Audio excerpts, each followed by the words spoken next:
Hey everyone, welcome back. So something happened to me at a work event a few weeks ago that I haven't been able to stop thinking about. I was in this loud restaurant, music playing, conversations from every direction, couldn't make out a single word anyone near me was saying. And then, from across the room, someone said my name, and I just turned, immediately, before I'd even processed it. Like, I didn't choose to turn, it just happened. I started looking into why that is. Turns out there's a lot of research on it, and honestly, the more I read, the more it started connecting to something I think about all the time, which is why we make the financial decisions we do, especially the bad ones, especially the ones we make fast. In 1953, a psychologist named Colin Cherry ran experiments where he put headphones on people and played completely different audio into each ear. People could follow one stream and totally tune out the other. But there was one consistent exception. If their own name came up in the ignored stream, they always caught it. Always. The brain flagged it even when the person wasn't trying to listen. Neuroscientist Nili Levy at University College London calls this perceptual load theory. Your brain isn't treating every incoming sound equally. It's running a filter, constantly, based on what you personally care about most. Your name is at the top of that filter. It gets processed faster and flagged harder than almost anything else in your environment. And here's the part that messes with me a little. This is happening right now. Wherever you are watching this, your brain is scanning the acoustic environment around you in the background. Every voice, every frequency. You can't feel it happening, you're not aware of it, but it never stops. Your auditory cortex is sorting through all of that before your conscious mind gets involved. Most of it gets discarded immediately. The car outside, the person laughing somewhere behind you, the hum of whatever's running in the building. None of it gets flagged as relevant, so none of it reaches you. But your name gets through every time. Why? Because 40,000 years ago, having your name called meant something. You were needed. Danger was close. Something required an immediate response. The people who could pull their name out of ambient noise and react fast were the ones who survived long enough to have kids. And that's all of us. Every single person watching this video is descended from someone who was good at snapping to attention when their name was called. Your brain still thinks you might be sleeping in a cave. It hasn't caught up. There's also this 2005 study by a researcher named Morten Overgaard that I keep coming back to. His team studied patients in vegetative states, people with no measurable conscious awareness. They played recordings of the patient's own names out loud and used brain imaging to watch what happened. And even in those individuals, the name recognition regions of the brain still activated. The brain flagged the name before consciousness had any shot at responding. That's how deep this goes. It fires below the level of awareness, below thought, below any sense of deciding to listen. Your name is so embedded in your neural architecture that it just goes automatically before you're even in the room yet. Now here's the part I want you to sit with for a second before we connect this to money, because I think it's genuinely worth pausing on. You feel like you're in control of where your attention goes. Most of us walk around with this sense that we're deliberate, choosing people who actively decide what to focus on. And mostly that feels true.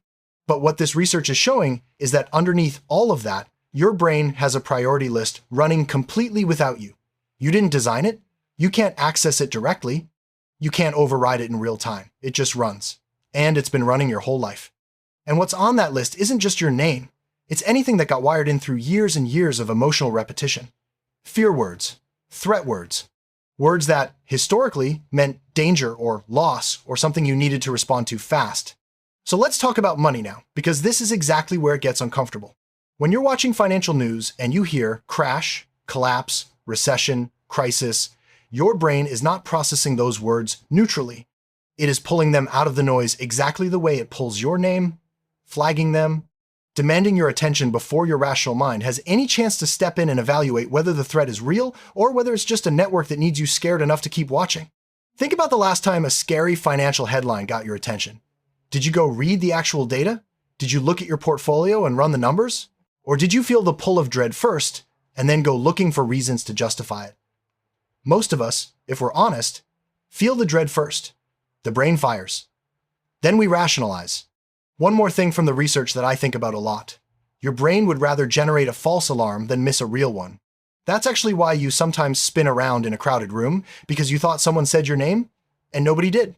The system is so tuned to protect you that it occasionally trips on similar sounds and fires anyway.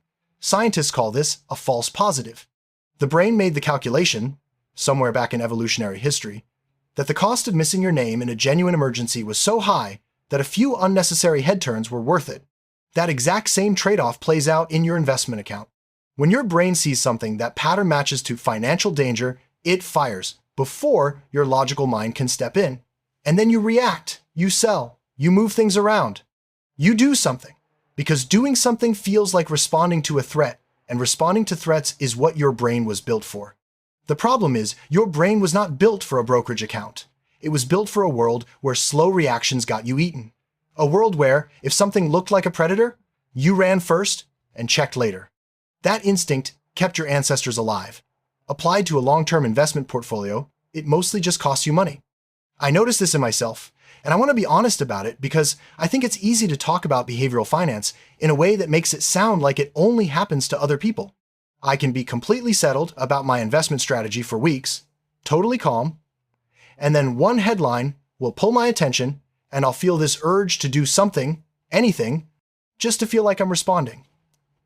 Even when I know the data says to sit still.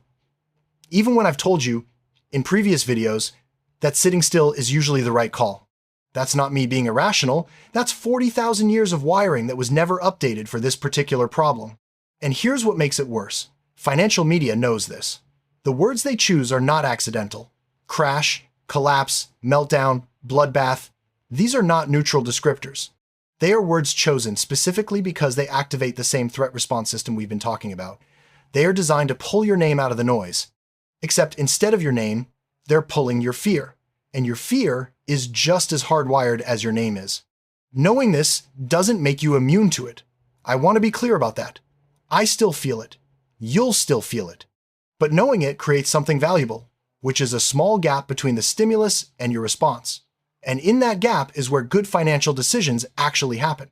So what practically helps? The first thing is just recognizing what's happening in the moment. When you feel that snap of attention towards something alarming in the news, you can name it. Your brain flagged a threat word. That's not the same as the threat being real. You now have a second or two to decide whether you're going to let the cave brain drive or whether you're going to look at the actual data first. The second thing is removing yourself from having to make decisions under pressure in the first place. This is why I talk about automation so much. Automate your contributions. Set your allocations. Write down your investment policy in advance so that when a scary moment hits, you already have a document that tells you what you decided when you were calm. The less you are actively deciding in emotionally charged moments, the less your threat response gets to run your portfolio. The third thing is getting honest about your own trigger words. What specific financial terms make your stomach drop? What phrases stop your scroll? Those are the terms that have the most power over your attention, and they're exactly the ones that financial media and market commentators reach for when they want your eyeballs. Identifying them doesn't neutralize them completely, but it puts you slightly more in the driver's seat. And the fourth thing, maybe the most important, is remembering the timeline mismatch. Your brain's threat response operates on a timescale of seconds. Your retirement account operates on a timescale of decades. Those two things are fundamentally incompatible. Any decision you make in the first few seconds of feeling financial fear is a decision being made by a system that was optimized for immediate physical survival. That system is not optimized for compound interest. Your brain is always listening for the things it's decided matter most. It was doing it 40,000 years ago in a loud environment with actual predators, and it's doing it right now in whatever room you're sitting in. The job isn't to turn that off, because you can't. The job is to build enough structure around your financial life that the cave brain doesn't get a vote on the days when it's loudest.